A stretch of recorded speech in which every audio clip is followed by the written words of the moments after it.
Stay up to date with all that's happening with the new national party, NNP. Send us a message via text or WhatsApp on 405-8683 with your name, email, and constituency. Stay in the know with NNP. Get updated.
Local parliamentarians engaged in a two-day capacity building seminar.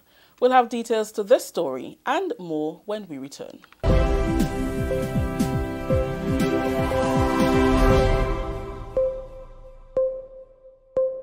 Welcome back with the news for Wednesday, January 9th, 2019. I am Rakisha St. Louis. Parliamentarians in Grenada are engaged in a two-day post-election seminar at the Koyaba Beach Resort. The seminar is facilitated by the Commonwealth Parliamentary Association, or the CPA. The objective of the seminar is to build the capacity of newly elected members of Parliament to function more effectively in the performance of their duties and to better acquaint them with parliamentary procedures and practices. Prime Minister Dr. The Right Honourable Keith Mitchell urged the parliamentarians to embrace the opportunity since it would assist in their political career and the execution of their parliamentary duties. I would simply like, therefore, to reiterate the importance of this session to the further growth and development of Grenada as a nation and the recognition of proper parliamentary procedures and maintaining the principles of good governance. We hold true to the many of the same underlying values of the Commonwealth Parliamentary Association, recognizing the value of democratic political processes, the rule of law, and equal rights and representation for all. I honestly believe that with all the young members here today, maybe what is happening in Grenada, the fact that we've on 3 occasions have had the entire representation in the House of the lower house from one party does not signify, as the distinguished President of the Senate indicated before, that we have in any way lost the major tenets of the parliamentary system. It has been almost a decade since Grenada hosted this important activity, and according to the Honourable Speaker of the Lower House, Mr. Michael Pear, the seminar is timely, taking into consideration the number of young parliamentarians who have begun serving since the 2018 general election. This post-election seminar is of great importance, as I said, to us, as it gives our parliamentarians, especially the new ones, an opportunity to get other perspectives in parliamentary procedures and in governance as a whole. Minister for Infrastructural Development, Public Utilities and Energy, Honorable Gregory Bowen, says claims by telecommunications company Flow that government favored Digicel in the granting of a license to provide long-term evolution or the LTE service is misleading. Minister Bowen cleared the air on Tuesday during the government's weekly post-cabinet media brief. He confirmed that Digicel and Flow did in fact apply at the same time for the license. However, a third provider, Alscom, also applied for a license in the same bandwidth as Flow. The onus is now on the competing companies to reach a compromise on the specific area of the bandwidth they will seek license for and notify the relevant authorities so that their request for the LTE license can be considered. Facing no competition in its bandwidth, Digicel was granted an LTE license. What Flow has now done, they say that we favor Digicel by granting them, not explaining the conditions to the public and to the consumers. And they've asked the NTRC to revoke the license. Now the minister grants a license on the advice of ECTIL in St. Lucia and the NTRC here. At the point in time, they threatened. But since then, I have been served, ECTIL has been served, and the NTRC has been served, so the case is in process now. And they're asking the court to review and to force the minister. So if the court says, in the extremely unlikely case that the court says revoke, okay. So then, the court is its own rules, and so then the license, will be revoked. Flow Liberty Global has since filed a legal action against the minister and the National Telecommunications Regulatory Commission, NTRC, requesting that the Digicel license be revoked. Companies now started to apply for what we call the 700 band. Digicel and the Flow applied about the same time. But Digicel applied for a specific region in the band that they had no contest with from another provider. Flow applied for a region, but Alscom also applied for that region. So if we had no Alscom, then Flow would have gotten it. But we have Alscom and Flow. We asked them to go and sit around the table and see if you can move up and down, because there are other bits there, But nobody wants to go there. Why? Because in this specific band, you have the mighty and powerful producers in the US making phones there. So it's cheap. If you go here, guys will say, I'll wait 2 years. We don't make it here. And your price will be higher. This is the National Report. We'll have more news after the break.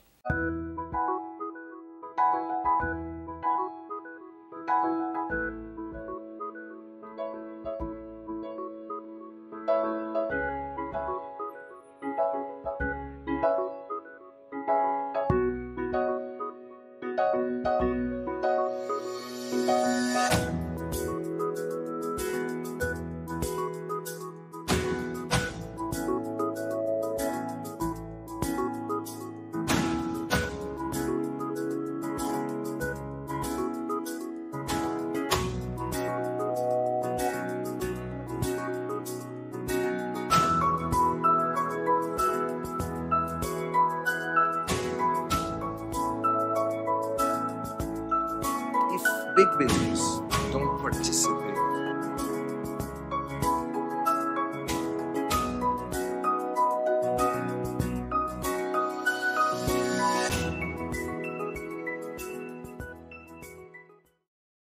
Welcome back.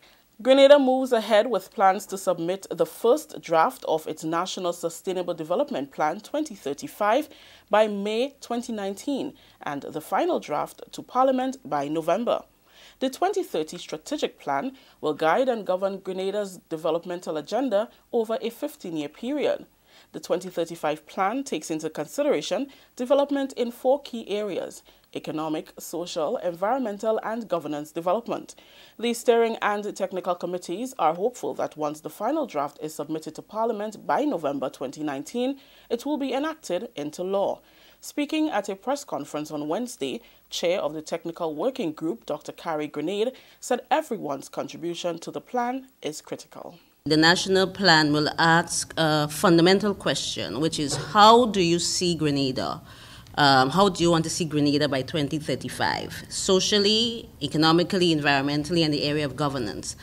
And that question of necessity must be answered by Grenadians, because this is a national plan. It is a plan for Grenadians, by Grenadians.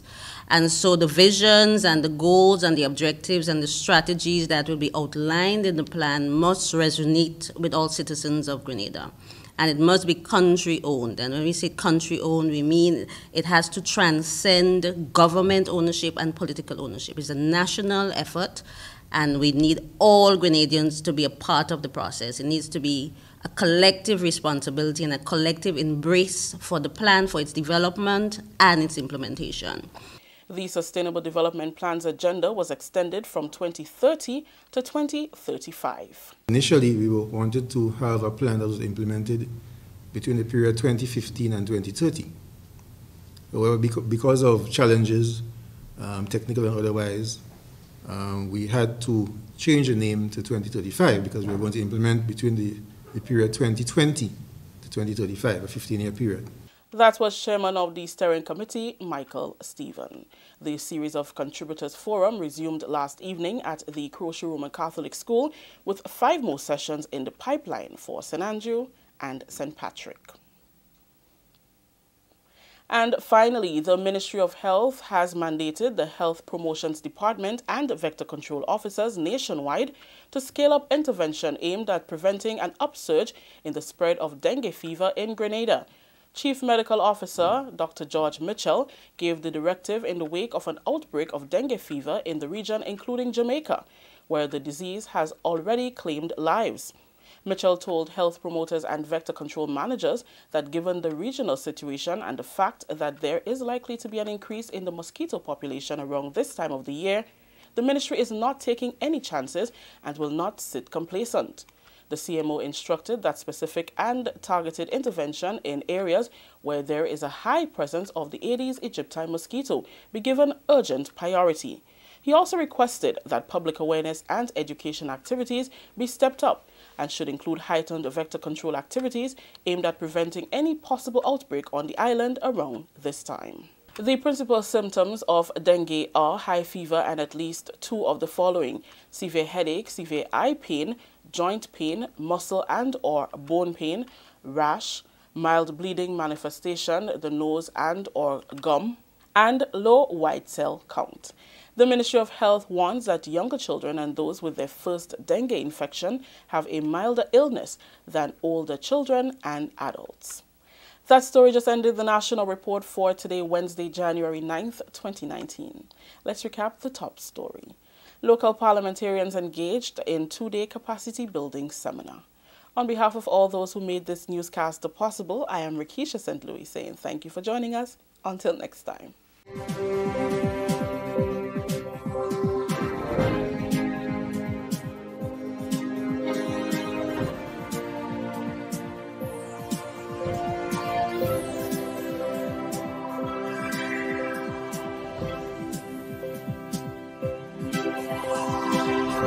There has been a lot of discussion about the proposed changes to the pension system in Grenada.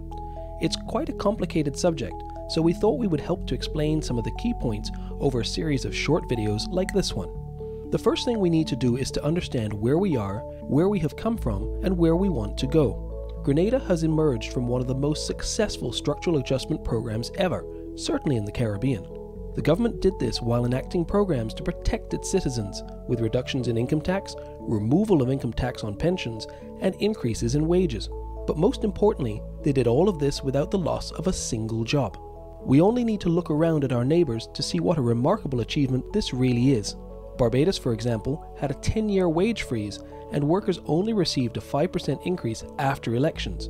But this was very quickly followed by significant job cuts. In Grenada, we have had numerous increases over the last 10 years, even as we went through the structural adjustment, and again, not a single job was lost. The government has also honoured its commitments to pensioners in all cases. The case of Mrs. Armstrong proves this point. The government has honoured the interpretation of the courts and paid out all monies due to ensure that the letter of the law has been followed. 2 of the main areas of concern are the issue of gratuities and the issue of retirement age, and we're going to do separate videos to explain each of these in more detail. but the main things to remember are these.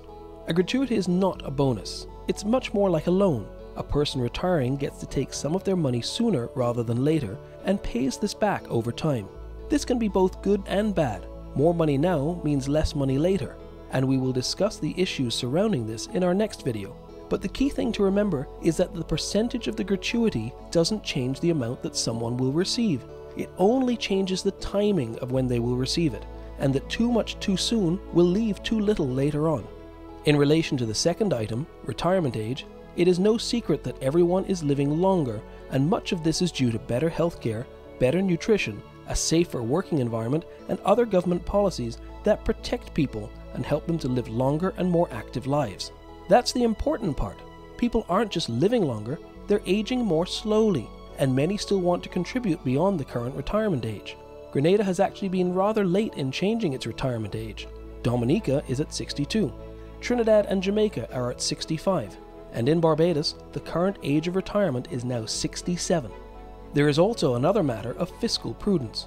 Because people are living longer in retirement, the total amounts paid out by government are increasing, and this needs to be balanced against the money that is coming in to ensure that each and every Grenadian can receive the retirement benefits that they are entitled to. And in many ways, that is what this discussion is all about. We need to ensure that whatever policies we agree to now are sustainable, and that they will work now and into the future. Let's think about all these things seriously and look at all angles. If you do, you will see the constraints that we must work within to achieve our overall objectives of ensuring that everyone has enough money to live comfortably in retirement. When you put it all together, it becomes fairly clear that the government's proposed solutions are very close to the ideal and are the best way forward for Grenada. Let's keep working together for the best of Grenada.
It is said that education is the key to success. The Grenada Development Bank believes this to be the truth, hence the reason we have made it our prerogative to ensure that your key is in safe hands with us.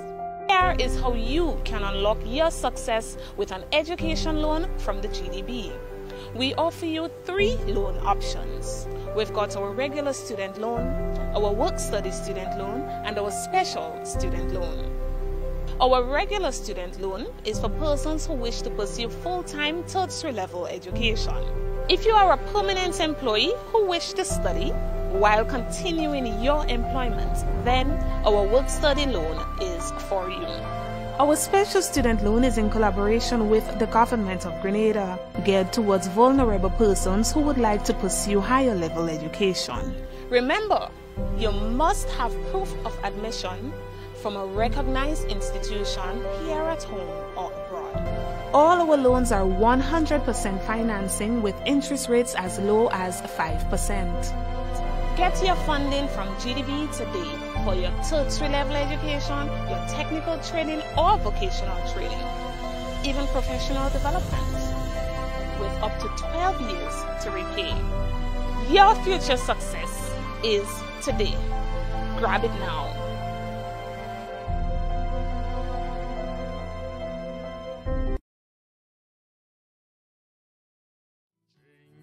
Jack, they make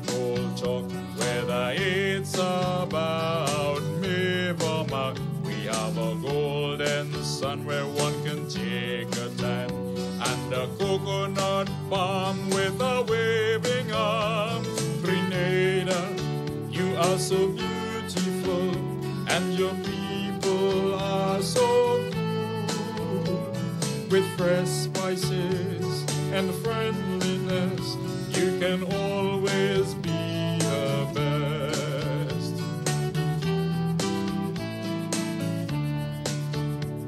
Whenever you are feeling bleak, you can take a trip to Grandad's Beach.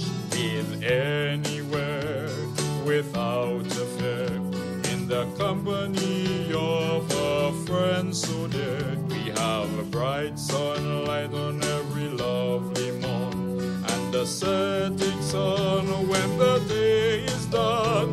Grenada, you are so beautiful, and your people are so cool.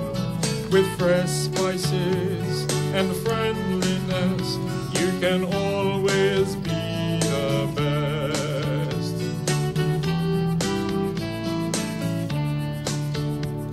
Although you are so small in size, your beauty still attracts the eyes. Your beautiful lake at Grenada, and it falls on your lovely land when visitors come to. Good morning to Grenada, Carriacou, and P. Martinique once again. It is time for Hard Talk. My name is Sheldon Scott. 28 minutes after the hour of 10 o'clock. Devon is on his way. Should be joining us a bit later, yeah. With fresh spices. Meanwhile, we're live on 97.5 City Sound FM, 89.5 CRFM, 92.9 Sister Isle FM out there in Carriacou, and 94.9 WeiVybz Noise Radio out there in Brooklyn. Yes, indeed, eh? Nice, beautiful. Yeah, Grenada, just so beautiful. In fact, watch. Upon the Carib Sea, this song I give to thee. And every morning as I wake, this pledge anew I make. Grenada, Grenada, I give my life to thee unto eternity. God bless thee from above, my land, my home, my love. Thy sons who dwell beyond the seas will love and cherish thee. They dream to dwell back on thy shore, to wander off no more. Grenada, Grenada, I give my life to thee unto eternity. God bless thee from above, my land, my home, my love. Thy hills are green, thy waters blue, thy people pure and true. No fairer land on earth I know, no matter where I go. Grenada, Grenada, I give my life to thee unto eternity. God bless thee from above, my land, my home, my love. We'll conquer want and poverty, we'll keep thee ever free, and dwell in peace and harmony, and in prosperity. Grenada, Grenada,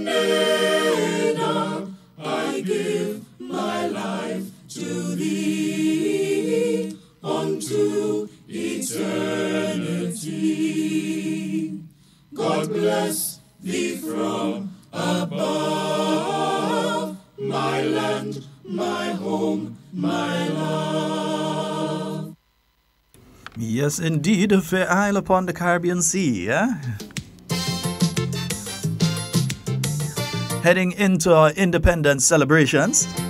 Already seeing some of the decorations up around our island. Yeah, so Franklin, yeah, and his team, yeah, Pilot and his team working hard on Sunday, yeah. Around the Carriacou area and so on. No, Saturday they were out as well. So let me say a special good morning to Mr. Franklin Antoine. We all know him as Pilot. Yeah, doing his decorations around. You usually come out of one set of decorations into another when you're Grenadian. You come out from the Christmas decorations into the independence decorations, yeah? Yeah, we like it so. To get food for the country, and the fisherman only see day and night. There will be a press conference today for the launch of the independence celebration. So there'll be a press conference a little later on today. All done, but when we next they come to them again, we just have to run. That'll be taking place at the Ministry of Works conference room, and let me see. I am trying to figure out when. I think it's 2 p.m. this evening. Captain Fred Malikan, oh no, and them fishermen on the lands also take a bow. So by the end of the day today, we'll be hearing about the Independence Motorcade, the oil down competitions, the extravaganza, all the other activities that usually take place around Independence time, the military parade and so. Also remember, right on the heels of that, we have coming cricket, lovely cricket, right here on the Spice Isle of Grenada. Team England. No, not the British team. Britain include Ireland and Scotland. And the England team. Yeah, the Barmy Army.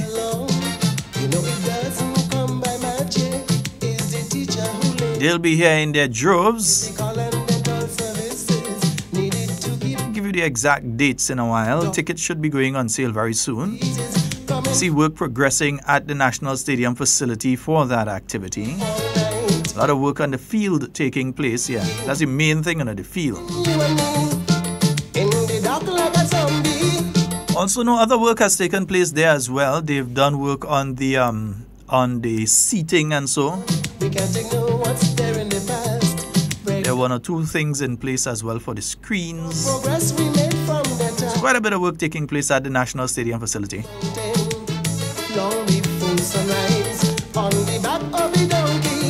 Mostly internally, there's a plan for overhaul. You look at the external part there, exposed to the elements.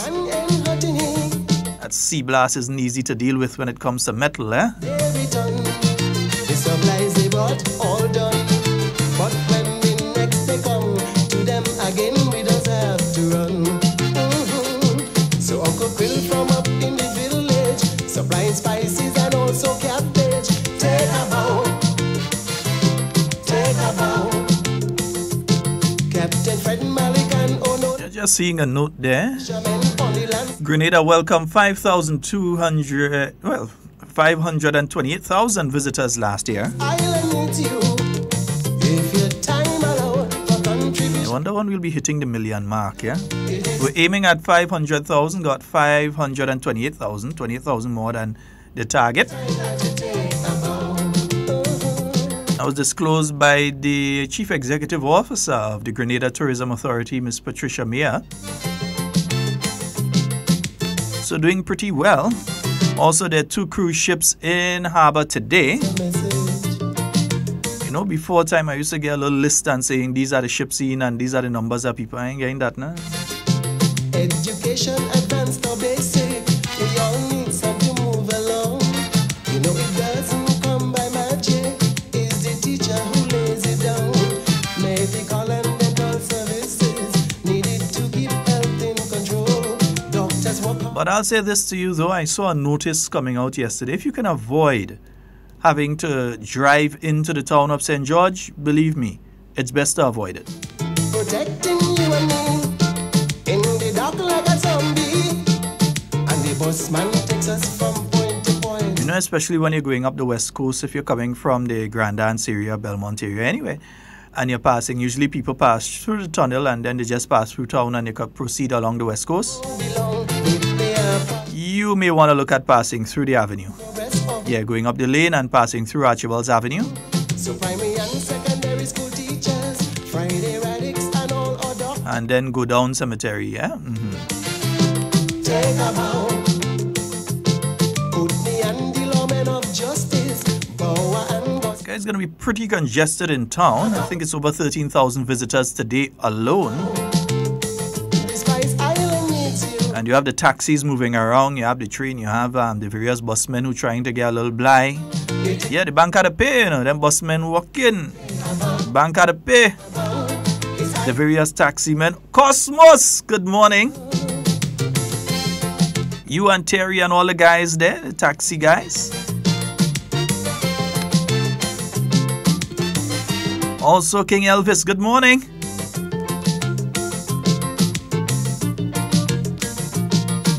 All of you down there in the cruise ship terminal. Also, let me say a special good morning to those of you in the Grand Dance Market. Yeah. Vendors Market down there in Grand Dance. Mr. and Mrs. Cruikshank, good morning to you. Miss Clytie, good morning. So the travel workers keep pouring. Baba Green to cock up each hole. And the policeman and DJs jamming. Jamo and Specky, Black Wizard and Squeezy. And good morning, Alban. Cause you love the fun. Josephine, I'm seeing you there. And Chris, all of you, special glorious Grenadian. Good morning to each and every one of you. Time has come. I have the list of activities for the independence, but I will start giving it out tomorrow. I think it's only correct to embargo that information So I ask you, appreciate until after the press conference later today. Then we'll let you know a lot more about what is going to be taking place. Station trouble, still bandman, musicians and all calypsonians. Take a bow, stand and take a bow. In term, just letting you know, a lot of activities are coming up, eh? If your time allowed for contribution, she has gotten from you. Even if you just want to be part of the motorcade as it passes through your parish itself. Take a bow. It's high time that you take a bow. National Celebrations Committee has been very busy, eh? James Claxton and Peck musical maestros. Bruce Taylor and Dr. Wax for your promos. And the nurses, they work under all kinds of conditions. The seamen and waterfront workers union. The Ministry of Sports, athletes of our country. You know I must make mention about Junior Murray. Yeah, waiting for when the rest of radio stations realize that we're within a month of independence and decide they're going to play a lot of independence music, yeah? Or Grenadian music. You know, we play this throughout the year, so we don't have to join any bandwagon. We are not on a bandwagon. DJ Cracker, Ali J, and Roach Tape One.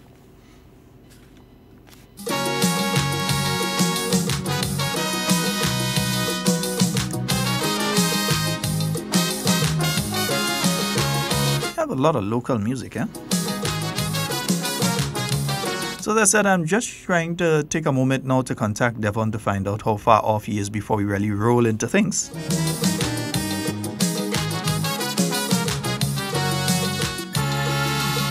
His life was like an open book. The page is old and worn, and it reached out to touch the lives of babies yet unborn.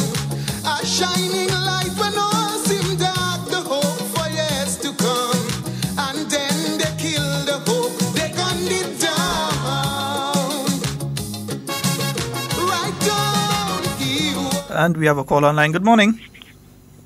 Hi, morning, Sheldon. How are you doing? Hey, I'm quite fine. How are you doing? I'm good. All right. It's been a while, right? Yeah, I haven't heard that voice for a very long time, man. Yeah, I know. But anybody listening radio around this time should know that voice, eh? Yeah. You know, it's kind of strange that despite what all the things that we have been through in the past, they're still ill-educated in spite of all that we've been through in the past, there are still some ill-educated political wannabes who continue to agitate for a destruction of Grenada. It appears that some of us are not going to be happy until we break up things and we cause the reversal of the progress that we have been enjoying. And I just want Grenadians to realize that at the end of the day, if you're not paying attention, you're going to fall victim of foolishness.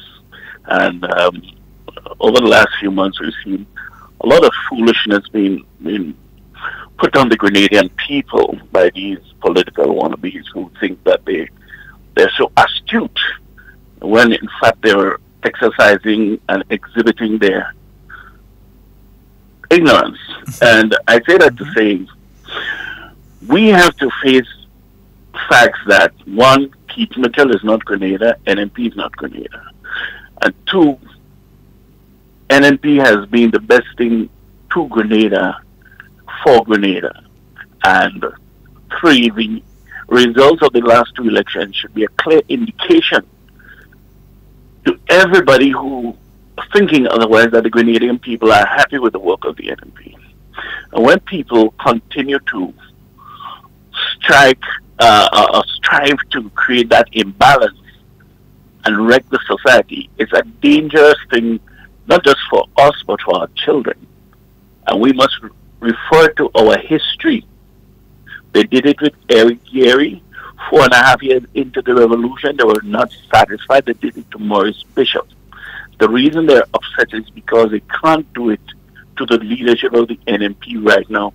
So they're trying to turn people, Grenadians against Grenadians, with a lot of lies. And from where I'm sitting, we need to be very careful, because when this thing turns back, it's going to be hard to replace. We have seen what NDC tried to do when they got into office. They did nothing but destroy Grenada a little more. And I'm saying that is the same thing that's going to happen if we as Grenadians allow that nonsense to continue. Sheldon, have a good day. Well, man, me looking for you to go fast. I want you stay. People ain't hear your voice for a long time in Ireland. Yeah, I know. Yeah, times, man. Things and times have changed, man. Yeah, but I think the problem is that being outside of Grenada, you're as a Grenadian, you're walking the street and you're hearing people out here saying all kind of things about Grenadians, and it will affect people out there's perception of you as a Grenadian.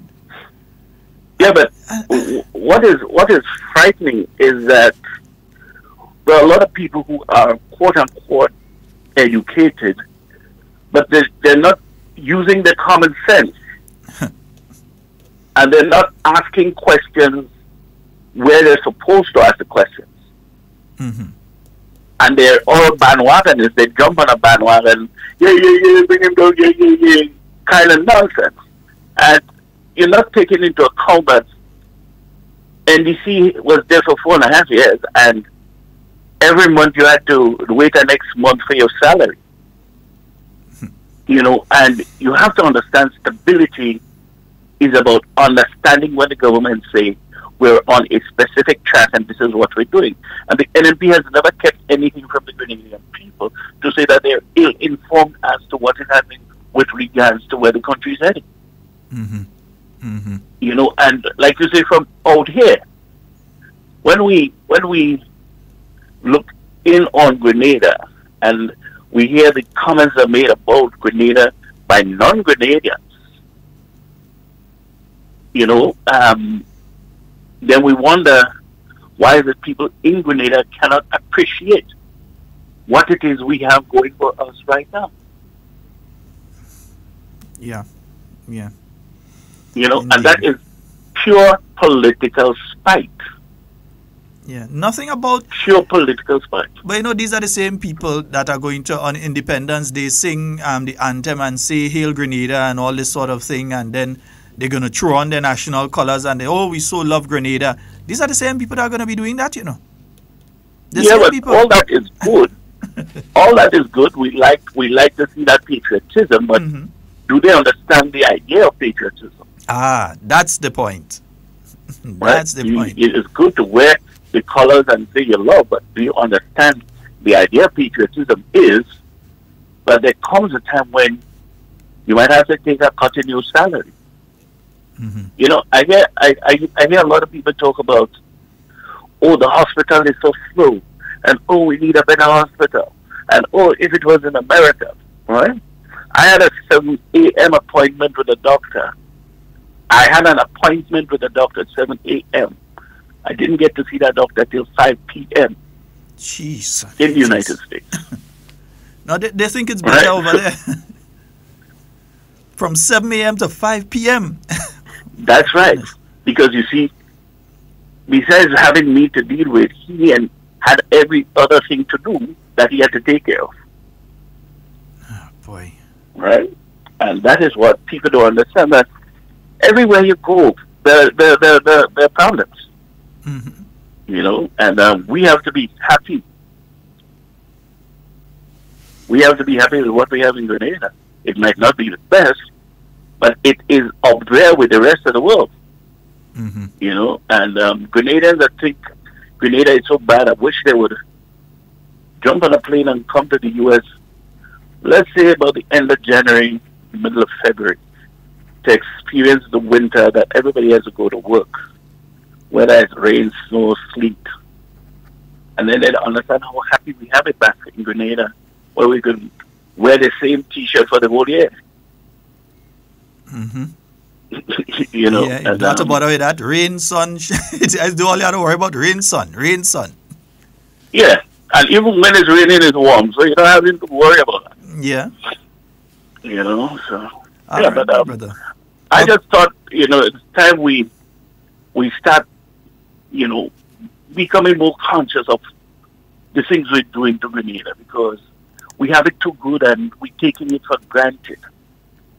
And then we'll wake up one morning and realize we don't have it again. And then you will understand. And, I can't understand why people don't understand why is it the NDC lost a dollar drumming twice, 15 It's because the Grenadian people were not willing to take a risk at that kind of politics again. The we in charge politics. Every man and their brother was a ground guard. Yeah. And that is what the Grenadian and people, and when you're saying people are stupid, you're telling me that by exercising my right, I'm stupid to vote for who I want to. Politics is not a national thing. Politics is local. And if in your constituency and in your community, you decide that this representative is going to serve your interests better, that's where the politics starts. And the NDC illusion of grandeur, thinking that they were going to tell people that they had the answer and that was it, fell flat because Grenadians realized that they had a working government in the NNP, and then they put the NDC there, who did nothing but talk. And so they decided we're not going there again. And come next election, NDC is going to get another drumming until they wake up and realize the politics of the country is not the politics of divisiveness. The politics of Grenada is ensuring that every Grenadian has an opportunity to make it a little better for themselves and their families. And until they realize that, until they get off this train of hatred and my time now and time to eat a food now kind of nonsense, they're not going to get back into the political corridors of this, the corridors of power in this country. I just hope they realize that and start thinking about who the next leader is going to be. Although I've heard rumors abound, but even that is not going to make any difference. And I know you are a man that does get direct information. So you share the rumors with me. You don't want to be leader? Morning, Mr. Campbell. Mr. Romain? Yes, sir. Good morning. Nice seeing you, man. Happy New Year. Yeah, Happy New Year, Happy Easter, Happy birthday, Merry Christmas.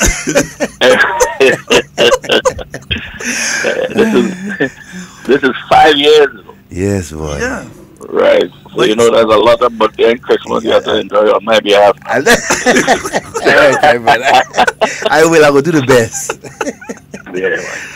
Yeah. So, you know, there's the necessity for them to understand that. There's the necessity for them to understand what you've been speaking about. As I said a little earlier this week, the NDC now is like Sisyphus.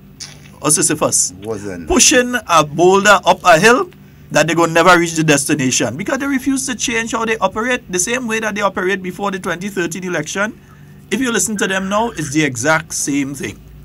That's it. Exact same thing. Just that a different, well, not even a different leader, acting leader. Same candidate, same constituency representatives. Yeah, but you have a leader in waiting, huh? I wonder who's that leader in waiting. Man, Alan, we had a talk. Alan, we had a talk. I'll get a buzz after the program. We have a leader in waiting, and that leader is going to, based on previous conversations I've held with that person, they're going to make sweeping changes. Wow. So it seems like the leader is going to take on a dictatorial role. Oui, Papa. Wow. That's news. We'll see how that works out for them. Yeah, well, you know. Because whoever takes the leadership this year is actually protected. Unless they resign, they're protected for at least 2 years, which carries them nearly to the cusp of election. So that person definitely will be carrying the NDC into election unless they resign. They cannot be constitutionally, within the NDC constitution, they cannot be challenged. I know, but at the end of the day, if you're bringing in a new leader now, and that leader has only been, sorry, I'll say more. If you're bringing in a new leader without groundwork, proper groundwork, and inclusion of people's inclusion into deciding whether or not they should have this leader, then you're doing something like what they did with the late Nicholas Brathwaite. Yeah. In that, they used him to get into office and then, forced him out. And bye-bye. Again, they did the same thing with Tillman Thomas, although Tillman was a little more stubborn and he wanted the power. He got nice with the power, but they did the same thing with him in that they actually made it impossible for him to lead the way he wanted. And so by the time he catch up himself, the horse bounded away already, and he was holding on to the reins of nothing. And so they're going to try that with this new one, but he is not an individual who... God, give me a hint now. Nah, boy, Alan, I want to. I'm calling you after the program. It's all right. We'll get it sooner. As soon as the program done, I'm calling you. So make sure I keep this one close. This one is not open to challenges from lesser beings. That's how high he is. Okay. So they're going to run into a little problem, but they need that kind of leadership to survive. Good on paper. Yeah. To look good on paper. Okay. So. My brother, let me talk after the program. Me and you, we had a talk, brother. We had a talk. I hear you.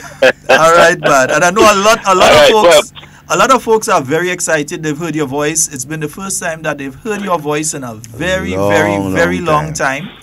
And they're very excited that they've heard your voice. Well, let me just use this opportunity to invite people in New York and Brooklyn to our annual brunch. The NMP New York chapter annual brunch is happening on Sunday, January 20. So you can look out for tickets. It's only $25, adults, 15 for children under 12. It's always a nice event. It's an event of class. And we start the year, that's how we start the year. We have 5 major events every year. We don't have to worry about what we're doing. We know what we're doing in October already. We know what date in June we're having our fancy hat and tea party. So I want to invite people in the New York area to the annual brunch. It's happening Sunday, January 20.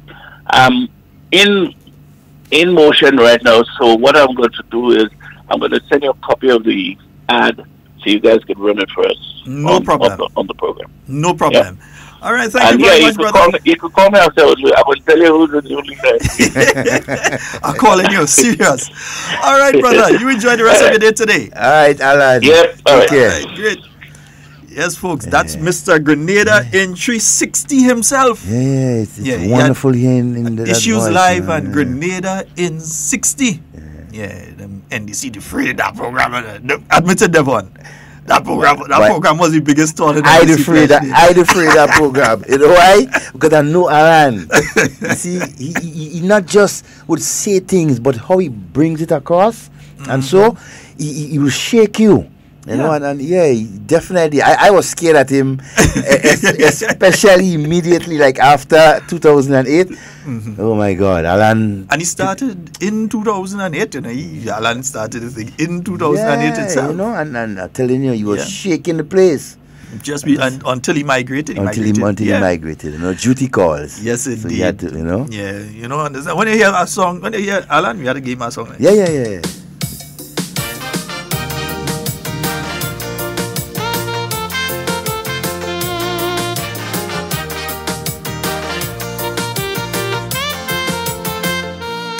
As Grenadians living out in a foreign land, to some at home it kinda seems like we miles apart.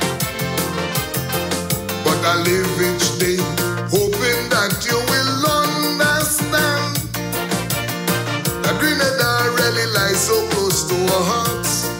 Hey, I know here at home. Hello, good morning. Hello, good morning, sir. Morning. Good morning, boss. I really called to say a special good morning to Mr. AC. Yes, man. AC, the major man.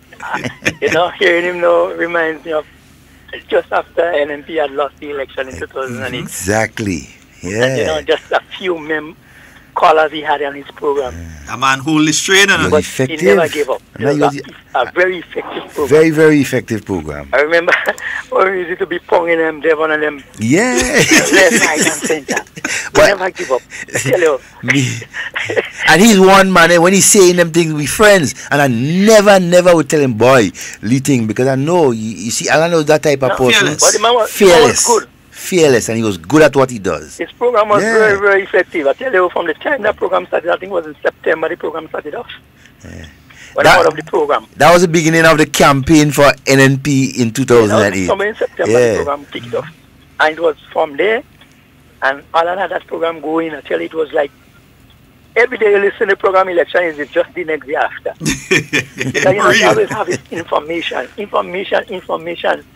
Very much up-to-date information. Where you get the information, we don't know, but every time he sends out the information, I feel that man too much, boy. And they was in office, eh? Yeah. Every time he sends out the information, they shake. Because we used to be on the program, you know, calling Alan program sometimes because the callers wasn't plentiful, so we were able to call 2 and 3 times for the day. And we was able to really keep the program going until then the people say, no, we had to get together and make that program a big one because it's time. Because these people we put it not too long ago, just the WI being here. And up to this time, I remember Sheldon used to be in the one up in St. Patrick's after lunch somewhere around there. Yeah. And it's Alan, Alan who caused that too, because Alan used to ask me from time to time to either pass in for a little half hour or something. So I did the program together with him once or twice. And people find, well, okay, that boy sound good. Let him do your own thing. We still have programs that happen from one to the next. The program has to be, so interesting because you have a government newly coming into office and now, like, the country went on a standstill. So much to talk about. Take lash, Devon. Take lash. No, but trust me. And I was defending them, I tell you. And up to this and he was getting lashed by them too. Up to this day, this program, it been said all over because from there he handed down, and he continued on that line. NMP was out of office. They won the election, and there was criticized so many ways when they was in office doing good, trying to see if they could have destabilized the government. That couldn't happen. The program was there, informing the people to a lot of things that they didn't know. The program kept there and give the people all the information they wanted. And I think that is something so good to be doing because there's people that just doesn't want to see or hear anything happening good for Grenada. Yeah. And they're very good at going out there and spread propaganda and say things that just will sound so correct and so right, and it is wrong to hear something like that happening for your country and make you get upset and feel you could vex with the Prime Minister, you're vexed with the candidate, or vex with somebody. They're very good at doing those things. And this program right now is very much good in keeping the people informed, keeping them in touch, so they wouldn't be misguided, they wouldn't be get themselves off guard, and getting this kind of a hype up feelings, and that could create a lot of chaos, and they know that could create chaos. So it's very happening to have a program like that. It's very good to know a program like that is there and it's so informative. Especially, come on, my dear brother Sheldon, he's doing a wonderful job. And Devon comes to join him now, and Devon seems to have a lot to offer, which is so nice to know that two individuals on a program and they have, of different kinds, but they have the information at hand because Devon is very much of the history, and he could remind a lot of the days when people seem to pretending that they forgot. Yeah. He could remind them. I think it's very good, and that is what the program is all about. It's a good blend. Informed. Yeah, it's a good blend. Yeah. So I think you all are doing a good job. And once again, I want to say good morning to Alan, AC Major, man. Have a good day, boss. AC. Thank you very much. Yeah, boss. All right. Yeah, man. That AC turn up again.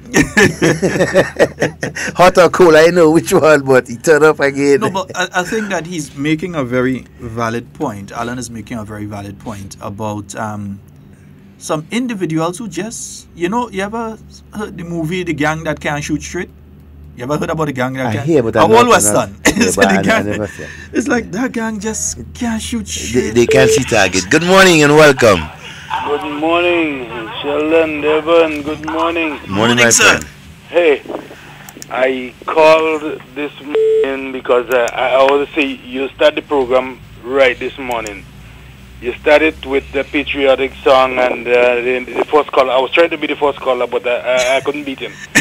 So he did it, and he did it with some class and some info. But what I want to say this morning, I called because I was listening to a program this morning. I think it's some KJ show this morning. I said that my mother had the radio on, and I was listening. And I listened, negativity flow like, well, I don't see the river flow like it's flowing now. And I called because I was tempted to call because I just wanted to inform the people that, the power of life and death lies in the tongue. So what you speak, the evil you speak of a nation, that may come to pass. But I want to counteract it this morning with let the people of the country know and the believers of the country know that you speak life to this country. It will grow.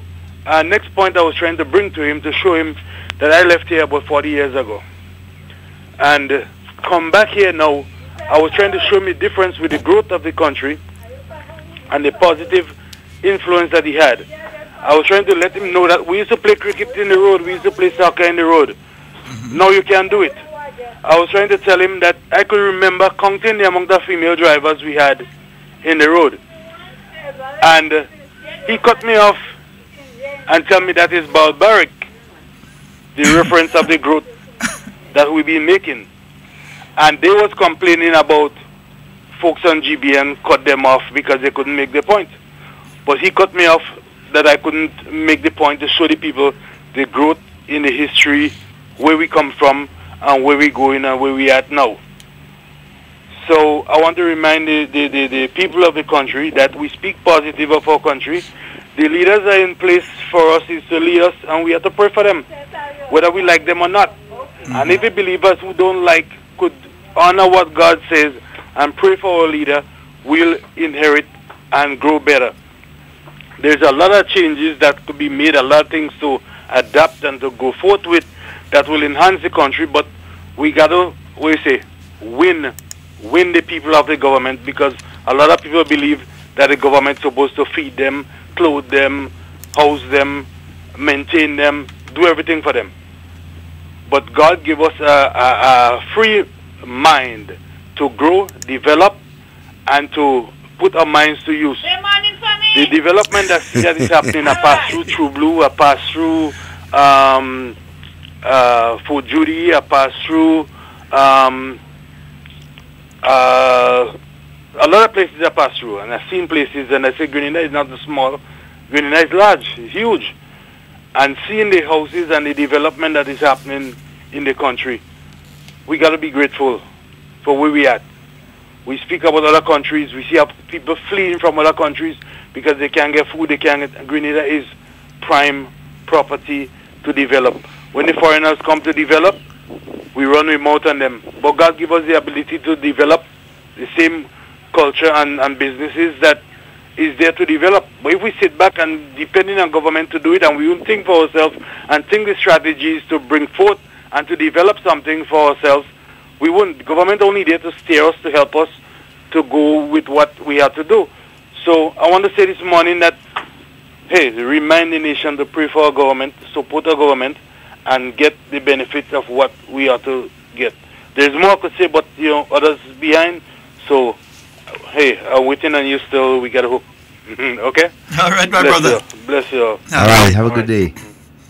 Yes, indeed. 4407377 and 347-329-3101. Give us a call. And the caller was just saying something that's very important there. Even he's saying 40 years ago. I can tell you during the 1990s, even early 2000s, you could have played cricket in the road. We used to play in the road. A lot. Nobody used to try to head to the playing field or so. Too far, the playing field too far. Nobody used to try to head to the playing field and them kind of thing. You're playing cricket right in front. These days you can't do that because the volume of traffic is so high. Yeah? And as he said, even the volume of drivers that you're seeing now, who are females, before you had one or two ladies driving. One or two ladies driving. Before? They used to be. Yeah, no. Them ladies and them, they would hand on door and door and thing and music loud and the day and some of them, I don't know how they're doing it because like they're driving and putting on lipstick. Hey, ladies, leave don't do that. Leave the cell phone. Leave the cell phone. Stop putting on lipstick and thing while they're driving. Stop it. Yes, indeed. Let's go to the phone line. Good morning and welcome. Good morning, my brother. Season greetings to both of you all there. Morning, my dear. Morning, Ms. Jacob. And Happy New Year to you. Well, how are you know it's me? Your voice can't hide. Well, this year, I go hide my voice from some of you. I don't have my voice too much. I don't know me too much. But Brother Andre, I say Brother Andre again. I was just talking, why you must come in the studio, when Brother Andre opened it. I want to tell you how we have in a midnight program from 10 to 11, Brother Devon and Brother Sheldon. Well, if it's a midnight program, it can't be between 10 and 11. If it's a midnight program, it can't be between 10 and 11. 10 and 1. Oh, you just say 11? Okay. 10 and 1. 10 and 1. Mm-hmm. Yeah, man, we go not 1. They say, some people tell him go at 5. I say, no, boy, don't go 5. Because you have to rest yourself. Some of those workers have to go home and take a sleep. When you take it from 10 to 1, from 10 to 5, what kind of rest? You don't get no rest. 10 to 5, nah. 10 o'clock to 1 o'clock. And you remember, Brother Devon, you used to have it with that same and this fella that called it. You know, I still have some CDs from him. Okay. You must what? When are you talk to him? Give him me number. Show you have my number. Of course. Yeah, give him my number, man. Tell him how to call him. Still call me, man. By this is Miss Jacob talking to you there now. Me and he used to go on good way, and he used to come and back get bird food for me, boy. By Brother Sheldon and Brother Devon, you must tune in. All right. No problem, my dear. Right. But so you enjoyed the rest of your day today. Devon, God bless you all for 2019. With health, a lot of strength, and a lot of patience. And you know what I will tell you? Put your focus on God, eh? You hear, sweetheart? Yes, we will. All the time. We will. So God bless her. Mommy Judge, good morning, please. Good morning, brother. God bless all, and I love you all. All right, Ms. Jacob. Have a wonderful day. Right. All right. Bye-bye. 4407377 and 347-329-3101. So that's one call less to hear for the year. I have not heard Ms. Jacob for the year. So that's so we're still searching for Nenny. Yeah, we're still searching for Nenny. Still searching for Nenny. Nenny? 4407377 as the number for you. But Devon, you know, we've had that discussion. We've been having that discussion a short while ago about leadership within the NDC. And some people may say, well, what are you minding the people business for? Yeah. But I think that these people who say that, they're being very, very unfair to their own organization. They're scared. Yeah, because the thing is this. If you believe that your organization, the next time around, is going to form the government, then who is the leader of your organization is not just your business, it's everybody's business. Nation's business. Because that person more than likely will become the national leader, the prime minister of our country. Exactly. So all of us have a stake in that. We want to know. Yeah, is we business? We want to know. Well, if you say that, I don't think they'll ever. But anyhow, we have a call online. Good morning and welcome. Good morning, gentlemen. Good morning, sir. Pleasant morning to your listening audience. Yes. Well, I want to follow in Ms. Jacob's footsteps and wish you all the best for the new year too. But I say this year will be more fire in terms of informing, educating, and entertaining. Yes, indeed. Most now, Devon and Mr. Scott, politically speaking, I am a Soviet in this political pond. I consider myself to be, politically speaking, insignificant. So I'm talking because I believe that I have something to say. Can I proceed? Go right ahead. Definitely. Now, I am not trying or attempting to justify hate here, but listen to this carefully. Mm-hmm. I really understand the political emptiness the NDC and some of the supporters feel deep down inside. Because when you are not seeing any political light at the end of that dark tunnel, that sense of failure, emptiness, desperation, lacking the will to win, when all of that is accumulated, I find you get hit. Just imagine you are up against a man that is bright, brilliant, intelligent, and a political genius. A man with a PhD. You don't even have a degree. His party whitewashed your party 3 times. His party succeeded where your party have failed. He is the longest serving prime minister in the region. He is a millionaire, you're broke. He has been awarded the finance minister of the year and in the entire region. We have a leader of our party. You don't even have one. And listen to this. If an election is called next week or in the next 4 months, you are guaranteed, your party is guaranteed to get another 15-0. So, if these people, so what I'm saying is that the expression that we hear morning after morning, I'm saying here, if these folks don't get this opportunity to express themselves and get things off the chest, we could end up being faced with a worse health problem than we already have in this country. Why? Because these folks' political diarrhea could turn into cancer of the stomach. Gentlemen, I trust that you will all have a pleasant day. Thank you. To my friend. Leo, go play one for them. See if I have NDC tune to play for them. Oh my God, Lord. Selwyn, who you walking for? Selwyn, who you walking for? Grenadians, we win again. More Grenadians going insane. Game much too small. We gon' need a bigger hospital. Independent, we win again. No, we that say them that say. But talking about that too, I think there is plans somewhere along the line by the Ministry of Health to increase the capacity of our hospitals. Not hospital, but hospitals. Whether they are in Carriacou, whether they are in Old Fort, whether they is on in Dabo, or and so wherever they are, I think the Ministry of Health is continuing to do a good work in providing adequate service when it comes to health. So my friend, have no fear, right? The whole question of health when it comes to our Grenadian brothers and sisters will be well taken care of. Yeah.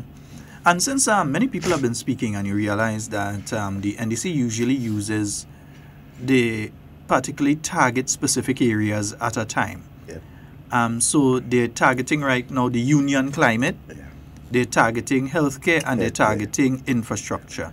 They're targeting those three areas. They ain't going on the economy, and there's a reason they're not going on the economy. They have to stay away from there. They can't go on the economy because they can't say that the NNP administration is doing anything wrong with the economy. When you looked at the economy prior to 2013, between 2008 and 2013, well, the thing is, if you could really call it an economy because of what was taking place at that point in time. Now you have a situation where you're seeing significant growth in the economy, and that all financial institutions and organizations are saying Grenada is a model that you need to use. Now, it is not something, it took a while for the economy to get to this stage. Same way it took a while for the economy to get to the stage that it ended up in 2013. And it's going to take a while for the benefits that you're seeing right now to increase to the Grenadian people. Yeah? It's going to take a little while before you see things start to spread and everybody is able to benefit out of exactly what is happening with the Grenadian economy right now. You're going to see an increase in the standard of living. You're going to see an increase in healthcare. While they keep attacking healthcare, why would they attack healthcare? They're attacking healthcare. One, you're speaking about the X-ray machine at the Princess Alice Hospital. I have to confirm that it is up and operating. The reason we can have that conversation about an X-ray machine at the Princess Alice Hospital is because of the NNP administration. Exactly. There was no X-ray machine to speak about. I could tell you from personal experience because I sat in an ambulance having to leave Princess Alice Hospital and come down to town for various tests and so to be done. I sat in an ambulance years ago, leaving Princess Alice to come down. So while some people are attacking and they're saying, oh, they didn't care. The reason you could talk about that and ultrasound services, remember before when the pregnant ladies, when you have a lady and she's pregnant at the Princess Alice Hospital and she has to do an ultrasound, they had to put her in the ambulance and send her downtown, you know. Yep. Or there was this facility that used to operate in Grenville there. They used to provide ultrasound services and one or two others. I don't know if they still operate. No, they're not. They're not operating. But they used to operate in the Grenville area there. Yeah. And you used to have to send them over to there. But now you end up now with it being available. And they got to the stage at the Princess Alice Hospital that they even have a portable one, you know. They have one that you could shift, a portable ultrasound system, so that if you have to bring it to the lady at the bed, you could bring it there as well. So to have the ultrasound facility available there. I haven't heard anybody say it's not working. I haven't heard anybody say it's working. I haven't heard anybody speak about it, but I know it's there. And I have the photos to prove it. Yeah? The ultrasound, the X-ray unit that was placed there is actually better than the one in town, you know. Yeah. State of the art. State of the art. X-ray unit that they have there. And as with all things, it could be a car, it could be a fighter jet, it could be an aircraft carrier or a space shuttle. Every now and again, they need something goes wrong with them. They're down for a while. You have to fix it. If the space shuttle that costs over $1 billion was having problems, and every now and again they had to go and fix different things on it to send it into outer space, we'll think about an X-ray unit that costs a couple $100,000. And not just that too. I wasn't bothered much when I heard of the report. Yes, it's inconvenient and so for persons within the St. Andrews and the surrounding area. And it is, and you understand that because then they have to go back to this thing about coming down to town. But you see, the thing is that I knew, I was confident that what was installed right there was of state of the art. So anything went wrong with it would have been some minor technical something. Good morning and welcome. Good morning, my brothers. Good morning, sir. How you doing? How are you all doing? Man? Not too bad, Bishop. All of them calling today, but you understand? Happy New Year to you guys. Man. Same to you, man. Same to you, Bishop. Ian. Yes, sir. We in a search for Nenny. Yes, why? For Nenny? Yeah. Well, I know you know where she is. We call which one? Paraclete. Oh, yeah. I find I ain't hearing her and and I find you go down in a low voice, like. Yeah, I was trying to recall which one, but I'll do some investigation on that today. In fact, there is a funeral up there today. I would not be going, but there are persons who would be there, so I would try to call one of them to get some information on that. Please do. Yeah, I'll definitely do that today. Okay. Right. While we're on health, I must, in fact, I was just in time to listen so far what has been my favorite for the year. I am a millionaire and broken. that one was hilarious. I had to mute the mic when I hear that one. I had to mute the mic and laugh when I hear that. That's one of the hook, man. Yeah, you broke. Well, on health, gentlemen, I believe whether we like the government or not, whether we like the Prime Minister or not, we like the party or not, I believe we must give thumbs up to this administration for where our health sector is at this point in time. Kudos, man. Yes. Yeah. Couple years ago, we couldn't say the same thing. Nope. Those who criticized it before, they criticized before 2008. They had an ideal opportunity in 2008 to 2014 to do better, and instead it got worse. It was after 2013, this administration took the health department from where it is to where it is today. Now, there is one thing we have to realize, and we all know, nothing in life is perfect. There is still a long way to go. But whether we like it or not, this administration, in my opinion, have done the best for healthcare than any other in this country. So when we talk, I listen to people who would have spent years in America and in Canada and so on. And when you listen to these people speak of the health sector in these areas, Grenada is still one of the better places. People living other parts of the Caribbean and come to Grenada now to look after the health. But when Ian, Grenada used to be going to Barbados and these other places for healthcare. Ian, yes, sir? Let me ask you a question. Remember a list that we had of medication that was unavailable under the last administration? I found the list the other day and I still have the list. Oh God. I still have the list and I found a copy of it the other day. I just say all you're lying. No, and that was an actual list with a stamp of the ministry on it. We had the list. Those days we didn't used to do a video, but we had other means of getting it around, but we had the list. And the thing is, some of that included medication for people with mental illness, Yep. Mental illness. Things for when people doing surgery, non-existent. All these stores, they didn't have it. I also recall when people were crying out for certain things within the hospitals, you and I sat there and they make requests from local people to assist with mops and brooms and etc. We did it. Yeah. So we didn't just sit down and say this and we help to find solution. And I am saying this government have done their utmost best. As I said, nothing is perfect. More could be done and we expect more to be done. But not because you doesn't like something or like somebody, you tend to behave in a kind of way as though this is worse and so on. You remember Ian, during that period in NDC, you remember in the health system at one point in time, they had to get bodybuilders to lift patients up and down. The audio there. The audio there somewhere. there was one time for months the elevator wasn't working. Yes, I tell you, bodybuilders used to Poor Auntie Ann. Poor Auntie Ann. She tried her best, eh? Poor Auntie Ann. There was one time they had to get pieces of board and so on to put below bed so that the patient's head can be on a height. But remember, the NNP didn't just speak on that. I was part of the group that marched. We marched in relation to the issue, but we didn't just march. At the end of the march, we loaded up some Brother Bola come down with a vehicle. Yep. I remember Mr.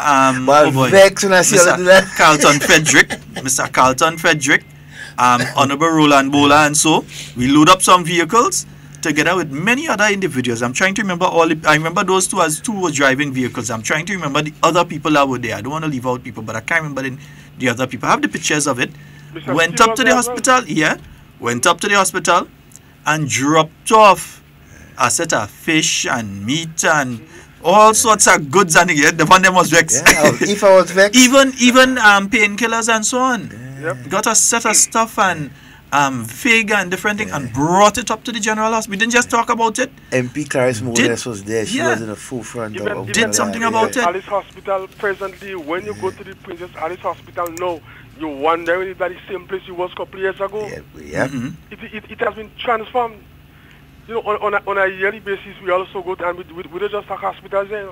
We're talking health on a yearly basis. Our church and so on normally go to the Richmond home, and you go to the Richmond. In fact, we'll be going there this Sunday. And when you go to the Richmond home now, it is a complete different environment. So when we're talking about health, we don't not talk because we don't like something or we don't like the person. We must talk constructive. What is good? We look at the new wing at the General Hospital. It was there between 2008 and 2014. They did nothing.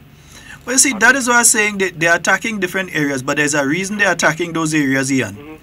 They want to say that we are the ones that force the government to do A, B, or C. So they're seeing things happening. They may find that, okay, them fellas on hard talking about that. I ain't seen it much on National Report or State of Affairs. I'm not seeing nothing in newspapers on it. Let me talk about it, and when it's done, then we could come and say, you see, we talk about it and we force them to fix that. Yeah. That's what they're doing, because you're speaking about the new wing on the General Hospital. Go ahead. Yes. I say it was there for a particular time. They came, they meet it, they left it. Nothing was done. The same hell that like so much. I am surprised there are certain things they didn't do while they were there for 4.5 years. As soon as they lost the election, they find solution for all health problems. They find a solution. But however, I'm saying here, we need to continue to support the government, continue to give them the props where it is, and we do not expect the government to do it alone. Everybody must come to, because at the end of the day, the health sector belongs to every single one of us, not NNP, nor NDC. Finally, gentlemen, you know my heart lies in the sports called cricket. And next Thursday, I think it's the Volcanoes versus Scorpions here. But I honestly believe that enough is not been done in terms of promoting a game like this. This is a big game. I support you in that. Very much enough is not been done by whether it is the Grenada Cricket Association, whatever it is, to promote the game. And hence the reason why you find when you go to the national stadium in those games, you find a handful of people. You know, I want to make an appeal here to those in authority. Let us promote a good game of cricket. We have good international players. We have good regional players. Let us do more in an effort to get our Grenadian people to go there to support cricket. Let us go to look at the building, but let us go there and support cricket. You know, I wish more could be done to promote the game. I mean, that is one of our favorite games in the Caribbean. And when you go to the stadium and you look at 25, 30 people looking at that game, it is not good. Because even up to this morning, myself and somebody was speaking and they say, but how come I hear about that cricket? I say, yeah, the cricket is there from the 17th to the 20th Scorpions and Volcano versus Scorpions at the National Stadium.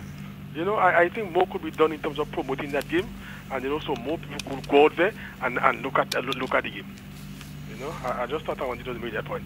All right, my brother. Thank you so very much. Thanks again, Thank you very much, brother. Have a good one. All right, man. Yeah, man. We get Alan, we get Ian. Man, what we know? That's good. So we go get Marlon and Miss Scott. Yeah, they're attacking healthcare. And probably, and sometimes I blame myself. that we, Devon, probably we haven't said enough. Probably we have not said enough of what is the positives that are taking place in healthcare. We take it for granted. And we're just taking the time to come and respond. Anytime they come and they say something, we come and respond to it. But look at that. If you're looking around, you see new ambulances. Call it's 434. And you get a the new ambulances. Over 6 or 7 new ambulances we have. At one point in time, we was hearing 4. Then the number went up to 5. Then the number went up to 6. So I think it's about 7. 6 or 7 of them, brand new. Brand new ambulances. And there's a possibility that there may be more on the way. This year. Some of the ambulances that we had before date back to the 1990s, you know. Some of these highest and so that they had, this low roof, date back to the 1990s. You're getting a new ambulance service with a specific number. I'm sure I have the number somewhere here on my phone. I'm sure I have the ambulance service number, that if you need an ambulance, that you call that number, 434. That's the number you call for the ambulance now if you need to get an ambulance. Yeah? But probably we haven't been saying enough, because they keep attacking healthcare like if Grenada has the worst healthcare on the planet. You get a new set of ambulances. These are the people that left the metal structure, as Brother Ian just said. These are the people that left the metal structure up there, and every time you're talking to them in tongue, they disappoint it and say, look at there. I used to do that too. Gregory Boy, keep me leader there for you. Look at there. That is all your healthcare. Look at there. But these are the people. These are the people that when the dialysis center was being set up, sees the building and say, well, Mr. Terence Forrester, he is a big NNP, and sees the building. They didn't think of all the people that were suffering with kidney problems at that point in time and needed the service. They even said that, okay, we're going to provide the service, otherwise we're going to get this and that and provide the service. And up to now, Grenadians still waiting for that. I heard a chair came in during the period of time, and that was it. A chair or two come in, and that was it. Nothing else was done. Well, right now, you're speaking of doing the, how they call it, trying to remember the name they call it. But there's also a second type of dialysis being offered in Grenada in conjunction with one of the international pharmaceutical companies, where it's less invasive, it's less time consuming and so on, so that some persons who are in the early stages can take that type of dialysis treatment. And some people have already started doing the testing phase and so have started with that type of dialysis. So we're not saying that NDC do this. You had the cancer program that was funded by Digicel with Dr. Nimitali. Oncologist. Instead of that, what we ended up with? We ended up with a gentleman from the United States that used to come every 3 or 4 months or so. Every 3 months. And like he was doing by remote control to deal with cancer patients here in Grenada. And the cancer program closed down. Remember, these are the same people, the people who tell you about healthcare now. Remember, these are the people who do all of this, you know. That you see a list long like the Bible of medication that was not available for average Grenadians. Right now, if you go to a health center and you don't get medication, it's because they didn't check the stores and have it sent down in time, and what they have, finish on them. And the stores haven't sent up more medication for them yet, which means that it's an administrative problem, another problem that they actually don't have the medication there. I think we have a caller. Good morning and welcome. Hello, good morning. Good morning. Morning. Happy New Year. I was well saying that all you just bothering with me, you know. Never happened. Happy New Year to you all. Happy New Year, my dear. I have all you calling everybody. All you forget my name too. No, Miss Noriega, I can never forget your name. You can't forget my name? No, ma'am. Oh, I want to say good morning to Ian too. I hope he's listening. Tell him please don't forget me. You hear Alan call? Yes, I heard him. Yes. I sat down there folding clothes, listening to all you. Sometimes I just prefer to take it in, you know, rather than to always come and talk. You understand? Yeah. So how you doing? Good for the time. That's good to hear. Good for the time. Good to hear. God bless. Listening to you, Mr. Devon. How you feeling now? Well, a little better, you know. The arm still giving a problem. The cold still on me, but hey, I'm a fighter.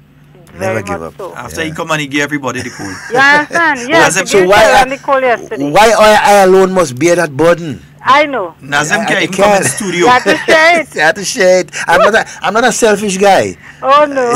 Nazem can't come in studio and I feeling like if it's Chick V, I feeling like ants biting me all over. Share the love. All share the the joints love. paining. Share the love. Uh-oh. This nice studio, my throat is sore as what, you know. My throat is sore, my temperature is high. I'm in studio still. Share the love. Share the love. No, you know, that will be sorted out. Oh, that too will pass. Yeah, that will sort it out, yes. That too will pass. And you say you had that thing home drinking, what again? Zebapik, is it? Zebapik, but I need to ask a question. I would like anybody on the face of the earth, I don't care which country you're from, to tell me what substance on the planet is more bitter than Zebapik. Oh, I don't know. I don't think there's a single substance known to man that is more bitter than Zebapik. Zebapik. A sweating and the sweat bitter and all. I don't sure. I don't know. No, I can't find one myself. There is nothing on the planet Earth that is more bitter than Zebapik. I am positive on that. Okay. Anybody could find anything more bitter than Zebapik, you go kill you. It's poisonous. They need to let you know. Yeah. Yeah, they need to let you know. So you take care. All right, okay, and you and do. all the best 2019 to the whole of the Caribbean. Not only Grenada, the Caribbean are saying. Okay? All right, my dear. Everybody, all the best. Take care. Take care of yourself. Yes, okay, bye-bye. And we have to say a special good morning to our listeners down there in Trinidad that are listening this morning, especially those in the northern part of Trinidad Tobago. We ain't forget you, man. We hope that everything is going all well and okay for you. Good morning and welcome. Morning, gentlemen. Good morning sir. to you, sir. Morning, gentlemen. Happy New Year to you. Yes, Happy New Year. Happy New Year. Pleasant 2019. All best of health, strength, wisdom, and I hope that the Lord give us all that we need, the guidance to continue to take Grenada in a positive way. Mm-hmm. Gentlemen, this morning, I think approximately about this time, President Nicolas Maduro of Venezuela is being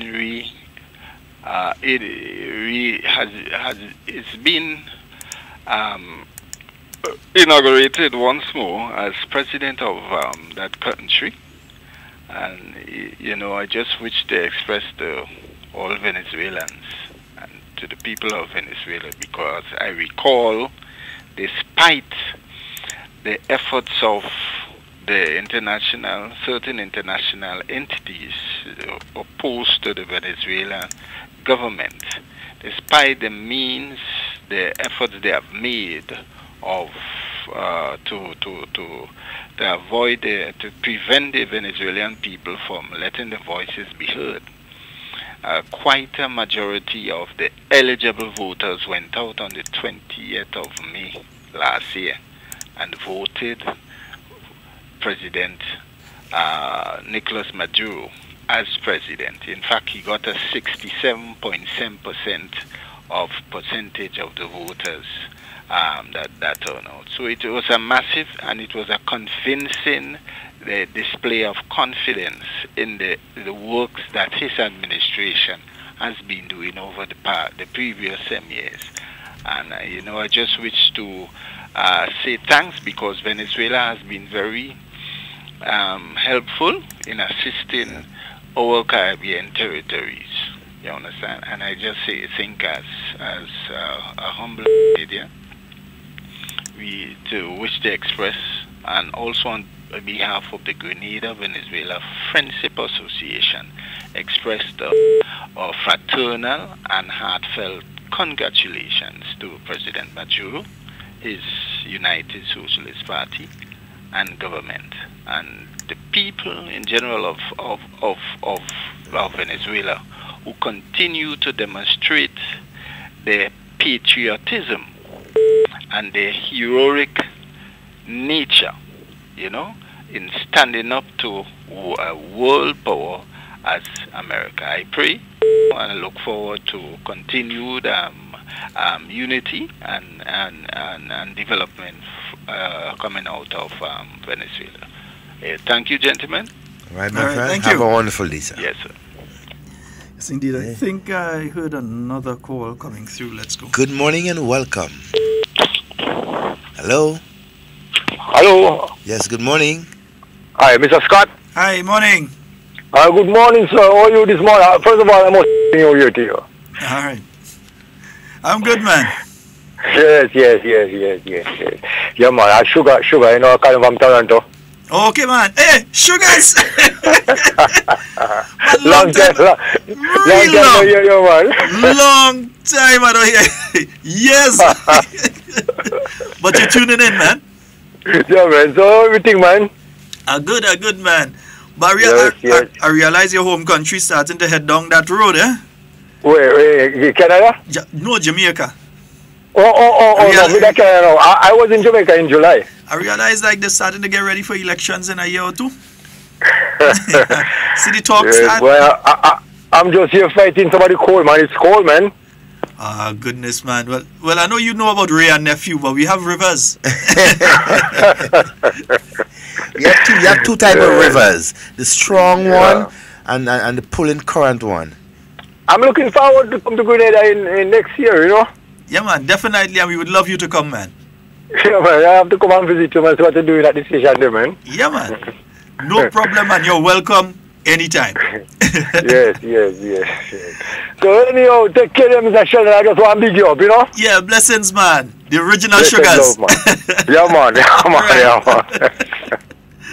That's a good friend, Sugars, man. I've known Sugars for a long while, man. Sugars and the squad out there in Toronto. It's not just him, it's a group of them that has been listening to the program out there in Toronto. So, Sugars, you and the squad, a special good morning to you, man. Hey, good morning, Sheldon. Good morning, Devon. Good morning, my friend. Morning. Sheldon and Devon, when NDC is speaking about health, okay, and talk about infrastructure, they should be the last to talk about that. Okay, remember at the time in office, look at the infrastructure. The road was so bad. Look at health. They put health at a standstill. Look at the health center at Guav. What they did to it. Right? The funds was there, but because of spite and hatred, right? It's making people suffer, but because of Mr. Michael George's stand of the wrong things that he was doing. Look at security again. The police didn't have proper shoes to put it to wear. Transportation was in a bad state. Right? The thing was so bad, but look at presently right now what is happening. Healthcare is much better. The infrastructure is much better. Right? Yes, in everything there is room for improvement. So we could sit and say yes, there's growth and development in every structure, in the health infrastructure, in security. So that was a room for improvement. So then when they come and talk about health, they should be ashamed of themselves. Because I know there's something we always say. When people inside, there are no solution. But outside, there was solution.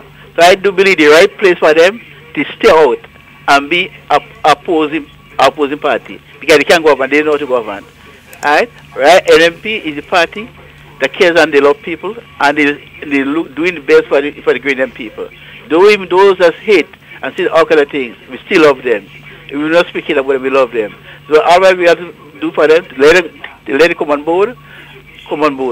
Because we don't have NMP is not a party of hate. I want to say with the HARDTAK is a program that speaks truth. We don't speak lie. And because the HARDTAK is a program that speaks truth, they always stand the test of times. Because when they speak the truth will set them free. But when they speak lie, the lie will cut up here, and people will see the lie you're speaking will not benefit. When you speak the truth will set you free, and you will benefit from the truth. But Brother Devon and Sheldon, you all have a wonderful day. God bless you all. All right, thank you. Thank you, my friend. And you see, this is the thing, there are people right now that are trying to copy, not just the hard talk, they're trying to copy the issues live. Exactly. Grenada in 360 model. They're trying to copy that model, the hard talk model, the talk your talk model. Yeah, they're trying to copy that model, and they're trying to put it in a with real expressions time frame. That's what they're trying to do, you know. They're trying to copy copy our hard talk issues live, Grenada in 60, talk your talk model, and place it in a real expressions time frame, and hoping now that they could use that. But the difference is that Andre Donald on Real Expressions doesn't have to lie for anybody. Nope. That's why he doesn't get sued. Devon Romain and Sheldon Scott, and even Alan Campbell, when he was doing his program, he's speaking the truth. And that is what they don't understand, because they don't try to copy that part of the model. They just lie, say anything, and hope something goes stick. But they're talking about healthcare.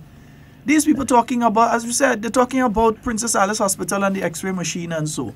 But what they're not talking about is that it had no X-ray machine. It's the new National Party put an X-ray machine there. Train does get problem, plane does get problem, boat does get problem. Anything mechanical does have a, especially when it deals with a lot of electronic components. Yeah, it has problem from time to time.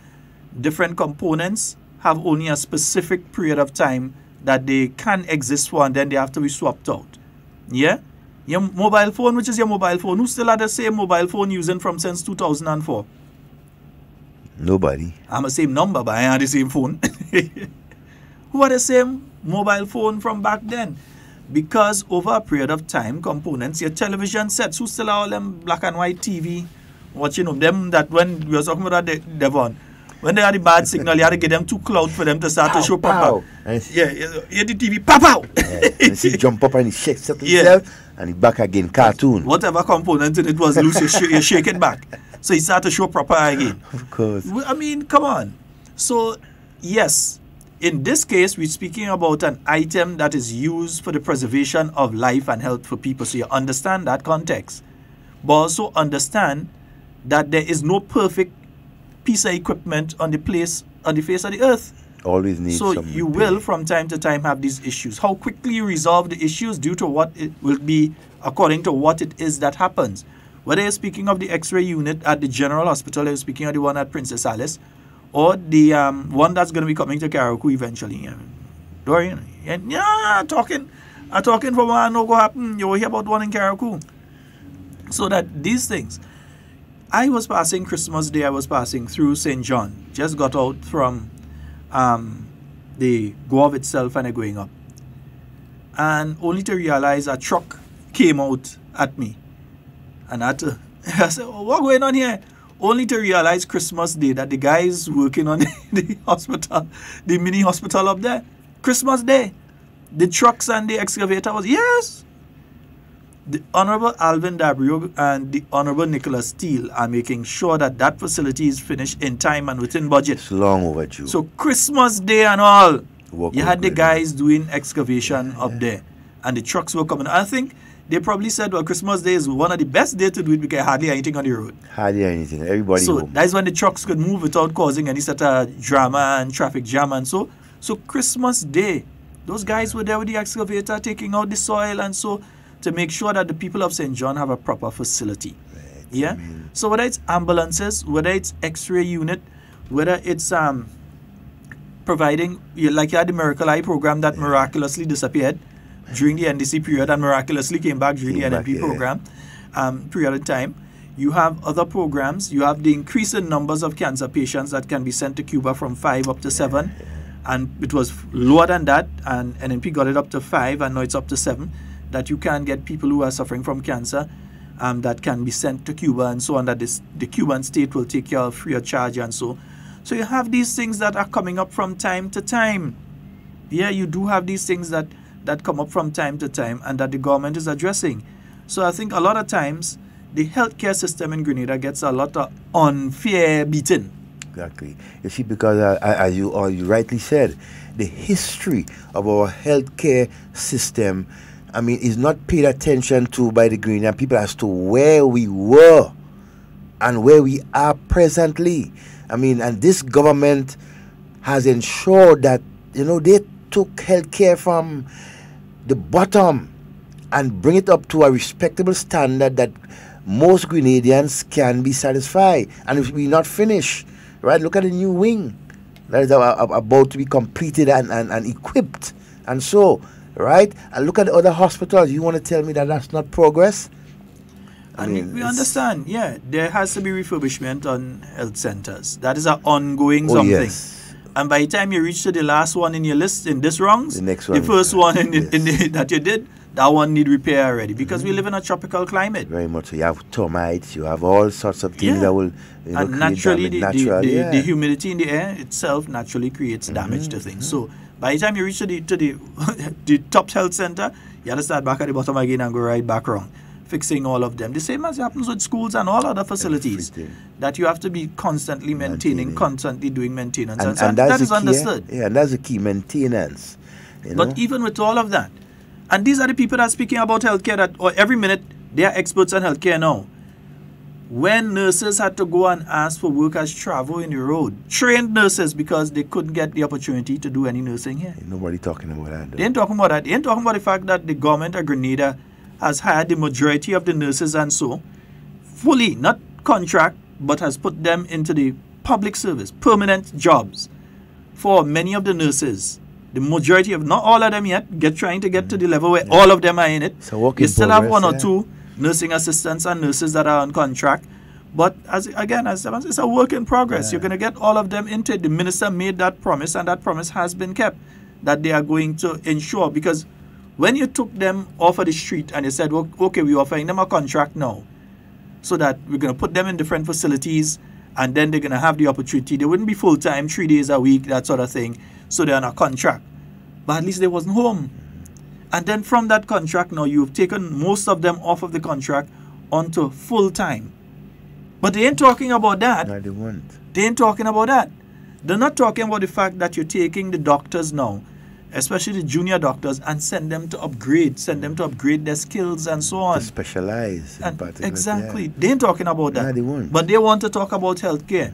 But then again, you know what? The same people that refuse to help them nurses. Why they keep on talking about healthcare? Because it is making an impact on the Grenadian people. Right? The progress and it's not perfect, you know. No, it's not perfect. The minister will tell you that. Yeah, but the Grenadian cabinet people will tell you that it's not perfect. They are appreciating what is being done by this government, right? To make their health much better. Health is wealth, you know. And this government knows that. To have a healthy country, a wealthy country, the health of this country must be good. And it's not perfect. It's not and perfect. Don't ever expect it to be perfect, because healthcare is not perfect on any country on earth. You go to Saudi Arabia, there's a country flushed in trillions of dollars. Yeah, they're walking on it in the morning, and they still fly out their people from Saudi Arabia to go to the UK to do certain surgeries and to do certain procedures. Saudi Arabia, multi-billion, don't think I lying. Kuwait, which is Kuwait, billions of dollars, state of the art, this, that, the other, and so on. So then when they have to do the medical, they still live in Kuwait and go to the UK, or they're going to Germany, or they're going to different countries to do certain things. So no matter how rich a country is, its healthcare will never be perfect. Yeah. And still now people coming to Grenada for healthcare too. I mean, we're not saying that. You understand? But you know what? It's as we say, it's a work in progress, right? The Grenadian people, they are patient. They understand where we are when it comes to health, and where we are going. Well, as I was saying earlier too, the NDC, they have points of attack. So they're attacking right now, and we like to expose it. Oh, yes. So they're attacking healthcare. But anytime they attack healthcare, just remind them, all the things we just spoke about, just remind them of that. Yeah, remind them two of or that. three of that, what we just said. Remind them now that when you're bringing a person from Carriacou to Grenada, that they could pass through the Newport facility, so that the person could be properly loaded onto and off of the Osprey. And definitely we know about that, don't we? Yeah, we know about that. Yeah, they could go to the Newport Authority where they could be loaded on and off properly. State of the art. Yeah, instead of the boat kind of rocking and you have to wait for when you rock back in to try and push the person off. Yeah. And shift them sometime when they go in one foot on the port and 1 foot on the boat. No. Can't afford that. We gotta treat our people much better, especially when it comes to health. So hey, the continued development and upliftment of health in our country is a work in progress, and that is why they keep talking about it, because it's bothering them. It's something that they have not been able to do, but this NNP government has been doing their best. See, when it comes to infrastructural development, look at how much has been done. They have to talk about it because it is making an impact on the people of Grenada. I see there are various projects in train that will soon materialize when it comes to road repair, traffic lights, and so on. One of the things that I think people would see pretty soon is a change in the traffic in the Sugar Mill area. The roundabout itself is a bit too big. And Devon, if you drive in the area, you know what I'm talking about. The roundabout itself is too big. And in reducing the size of the roundabout, when a person is coming from the CK's value or the Montu area, and you're going down the stretch, that instead of a vehicle that's coming out from the Lansapine direction, having to stop and wait for you to go, there is the possibility that you could have 2 lanes operating at the same time going down there if you reduce the size of the roundabout. Yep. Yeah? And similarly for traffic that's going the other direction, when you look at the other end of the roundabout. Right in Tantina, similar thing can be done. Yeah, if you reduce the size of many of those roundabouts, you can have a smoother flow of traffic. That study has been done. So that's one of the things that you'll be seeing a little sooner and so on. A new traffic light system to be placed, because the existing one cannot be fixed. It is obsolete right now. You cannot, the company that made it isn't in existence again. You cannot get parts to replace those that are the ones that have gone bad now. You have to replace the system totally, and in some instances you have to check to see, does it make sense to put it back in that area. It's like them old Nokia phone. They outlived their time. Yeah. If you give me one of them, them blue soap are taking it. Well, they actually made a new version of the blue soap. They have a new, Nokia has actually made a new one like that. After the business bust, because they make too much of a good phone. I'm telling you, they like BMC and... Yeah, BMC. All them people that used to make good things bust. But the thing is that the traffic lights, for instance, you know what they call it, Francis Pet Supply. You remember where Francis Pet Supply used to be in Paddock there? Yeah. No, there was a high volume area of traffic. Very. So there was a need at a point in time for traffic lights there. There was a need, a genuine need for traffic lights there. A lot of pedestrian crossing there too. Everything going Granans used to pass Tantine Top Road and pass through there. Nobody used to go down Port Highway. Nobody used to pass Lagoon Road. Yeah, that was a track, basically, rough, bumpy. The majority of traffic was passing Top Road. Pass through Tantine, you go through Paddock, you go through Belmont, and you head down Granans. That's where all the buses, everything used to run. So there was need for the traffic light there at that point in time. Because of the development now of the Port Highway and the Lagoon Road, you don't have that volume of traffic passing that way again, so there was no need for the traffic light. So before this group of traffic lights are installed, you're going to continue that scientific thing to say, well, we don't have one in this area, but maybe we need one here. And this area, maybe we have one here, but we don't need one here. So there are areas that you may have. So a total assessment before you run and you say, well, okay, we buy that system, and you put it in. So some people are, well, the traffic light, no, but you need to get the system, a proper system, and it needs to be a total something that's put in place. Even in the town itself, there may be areas that don't need, and areas that need and don't have. How the traffic is flowing in town right now. So all of that being taken into consideration. One point that we missed out on health, very important, right? Health insurance is a must, and this government has put in place things to ensure that every single Grenadian is covered by health insurance. You know, a work in progress. Let's take what should be our final call for today. Good morning and welcome. Good morning, Samaika. Good morning, Mr. Scott. Morning. Good morning, young Sheldon. And good morning to all my radio friends in Brooklyn, New York, Canada. Just saying good morning to everybody. I have not much to say today, because it's football in me for as hell boy. Oh dear. Yeah. Anyhow, you all have a blessed day. I tune in and listen to all those who call. Mr. Deputy, everybody, good morning. Mr. Watt, Dingo, my cousins in Brooklyn, Kathy and Cox, I hope you reach safe. And now, Kathy, and if you're listening, now you go back, all the nice red fish start to come in, the butterfish. This morning I see so much. Kiami? If somebody was coming up and I sent some for you. Kiami? And Darlington and Sheila, saying good morning to you all. I'm here, Marilyn, the dog, everybody. Dead dog? All my friends in England. And it's a beautiful day today, but this is kind of slow. Yeah. This is kind of slow. And it's a Thursday. And Patty and Matthew, enjoying all your holiday in Grenada. Yes, eat enough fish, drink enough water, not go on the beach before you go back. So you all guys have a blessed day. Kathy, all right, Kami. All right, bye-bye. Kami, Oh, she's gone. Yeah, she's gone. Well, she'll hear it on the radio. Yeah. Cammy. Redfish? You say fish, so you know. Link me. All right? Snapper. Link me. Chris says hi, Cammy, Hannah, Cleve, everybody says Cammy hi. know what fish I like, and she know what does do with my fish, so she know what fish to get for me. Camille Teresa Scott. What a way to end our program. Yes, indeed. And folks, that's pretty much all the time we've got for Hard Talk today. We'll be back with you tomorrow, God's willing, with more Hard Talk. We'd like to thank all the stations, 97.5, 89.5, 92.9, and... Yes, 94.9. Yes, indeed, for being with us this morning. All of you who have been online with us, the various callers, oh, good buddy. Yeah, Alan start the ball rolling this morning. Start the ball rolling. Yeah. AC major. Pumping. The fearless one. Can somebody say he's a showstopper? And I see that they're not me. Right. All right. Oh, boy. I sure that is Cammy calling back. Eh? Stretch one. Stretch my hand. We can't stretch your hand. Boy, bad money and I buy some for you. I go pass. I go pass. But yeah, you know, I go pass. If I get that money, I will go and get some. You get somebody weekend, man. I will pass. Don't worry, but take care around today, boy. Okay, I need about right? 6. All right, darling. Take care. Okay. Don't worry, you'll get fish. I just give fish there, you eat all already? Yes. $50 worth of fish, you eat all already? Hey, what are we waiting on? Now you look with a fish. Hey. You get fresh, you know. Anyhow, you will get some for the weekend. All right. Bye-bye.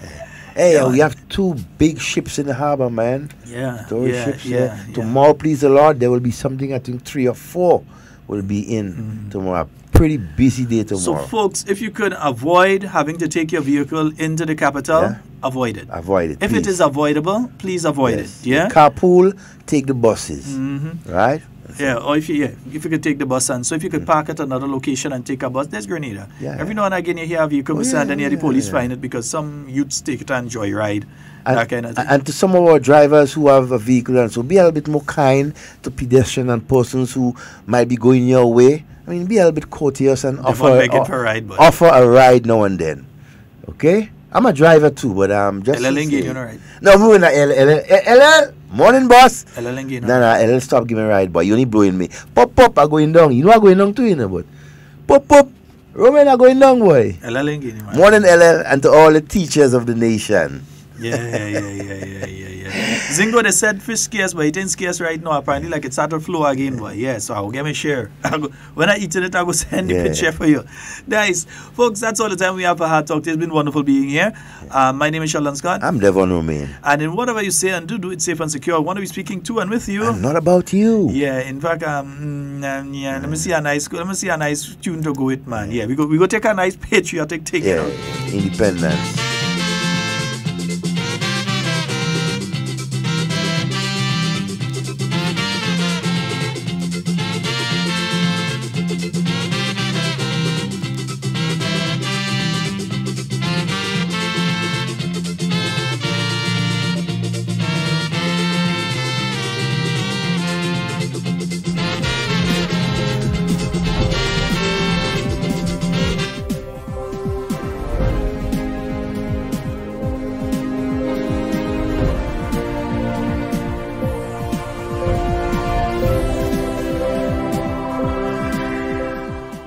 Local parliamentarians engaged in a 2-day capacity building seminar.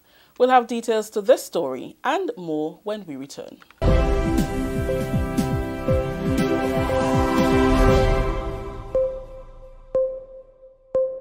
Welcome back with the news for Wednesday, January 9th, 2019. I am Rakisha St. Louis. Parliamentarians in Grenada are engaged in a 2-day post-election seminar at the Koyaba Beach Resort. The seminar is facilitated by the Commonwealth Parliamentary Association, or the CPA. The objective of the seminar is to build the capacity of newly elected members of Parliament to function more effectively in the performance of their duties and to better acquaint them with parliamentary procedures and practices. Prime Minister Dr. The Right Honourable Keith Mitchell urged the parliamentarians to embrace the opportunity since it would assist in their political career and the execution of their parliamentary duties.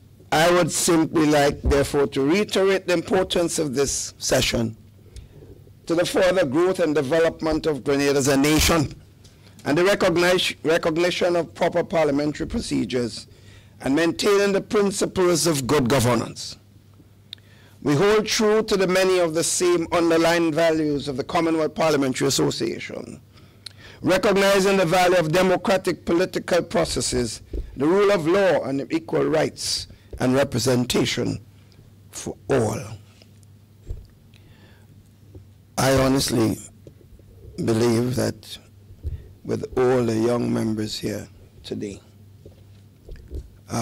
maybe what is happening in Grenada, the fact that we've on 3 occasions have had the entire representation in the House of the lower house from one party, does not signify, as the distinguished President of the Senate indicated before, that we have in any way lost the major tenets of the parliamentary system. It has been almost a decade since Grenada hosted this important activity, and according to the Honorable Speaker of the Lower House, Mr. Michael Pear, the seminar is timely, taking into consideration the number of young parliamentarians who have begun serving since the 2018 general election.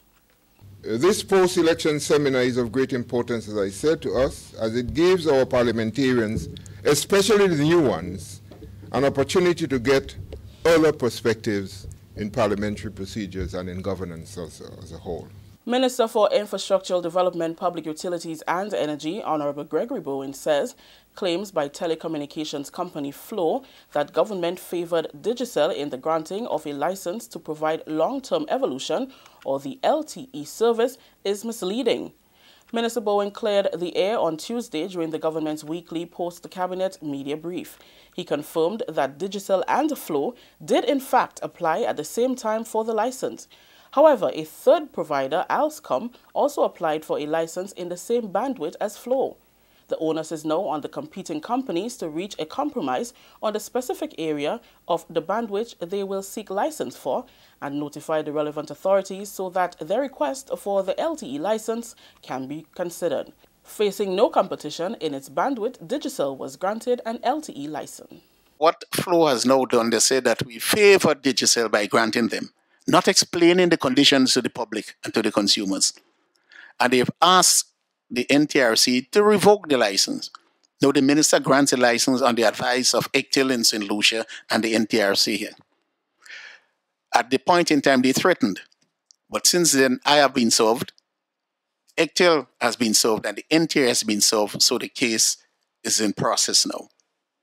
And they're asking the court to review and to force the minister. So if the court says, in the extremely unlikely case that the court says revoke, okay. So then, the court is its own rules, and so then the license, will be revoked. Flow Liberty Global has since filed a legal action against the minister and the National Telecommunications Regulatory Commission, NTRC, requesting that the Digicel license be revoked. Companies now started to apply for what we call the 700 band. Digicel and the Flow applied about the same time. But Digicel applied for a specific region in the band that they had no contest with from another provider. Flow applied for a region, but Alscom also applied for that region. So if we had no Alscom, then Flow would have gotten it. But we have Alscom and Flow. We asked them to go and sit around the table and see if you can move up and down, because there are other bits there, But nobody wants to go there. Why? Because in this specific band, you have the mighty and powerful producers in the US making phones there. So it's cheap. If you go here, guys will say, I'll wait 2 years. We don't make it here. And your price will be higher. This is the National Report. We'll have more news after the break.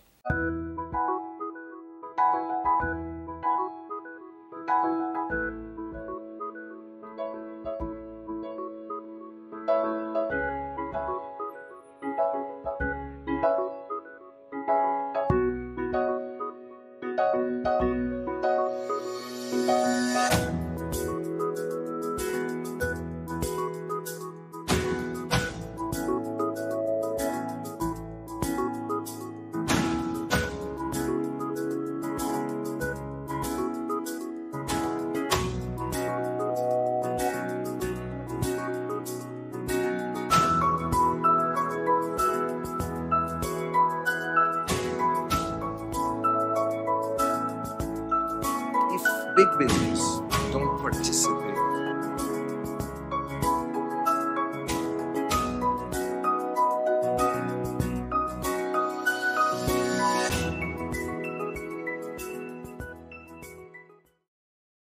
Welcome back.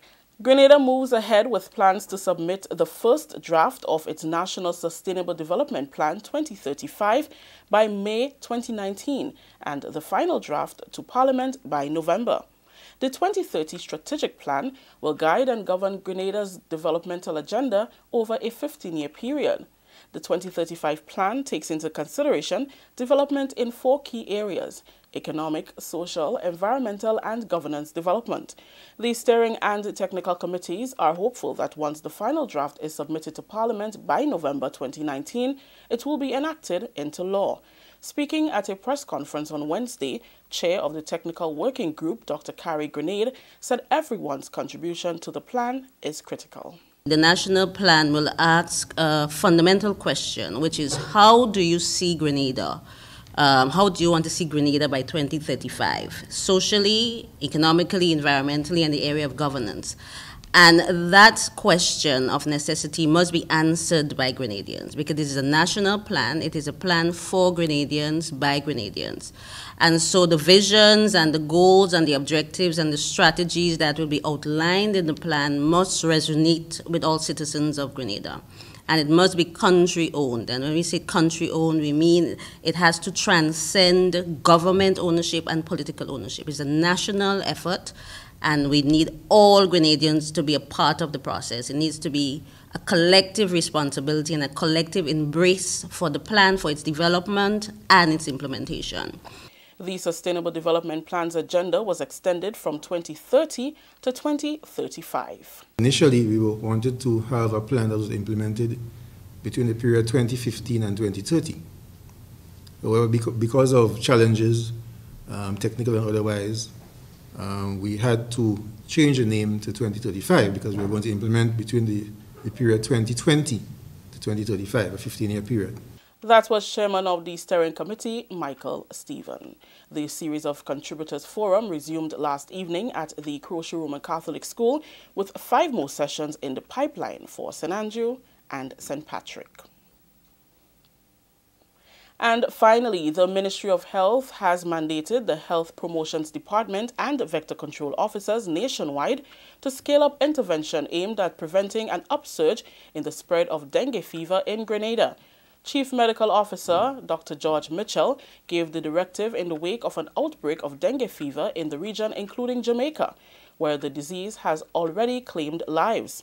Mitchell told health promoters and vector control managers that given the regional situation and the fact that there is likely to be an increase in the mosquito population around this time of the year, the ministry is not taking any chances and will not sit complacent. The CMO instructed that specific and targeted intervention in areas where there is a high presence of the Aedes aegypti mosquito be given urgent priority. He also requested that public awareness and education activities be stepped up and should include heightened vector control activities aimed at preventing any possible outbreak on the island around this time. The principal symptoms of dengue are high fever and at least 2 of the following: severe headache, severe eye pain, joint pain, muscle and or bone pain, rash, mild bleeding manifestation, the nose and or gum, and low white cell count. The Ministry of Health warns that younger children and those with their first dengue infection have a milder illness than older children and adults. That story just ended the national report for today, Wednesday, January 9th, 2019. Let's recap the top story. Local parliamentarians engaged in 2-day capacity building seminar. On behalf of all those who made this newscast possible, I am Rikisha St. Louis saying thank you for joining us. Until next time.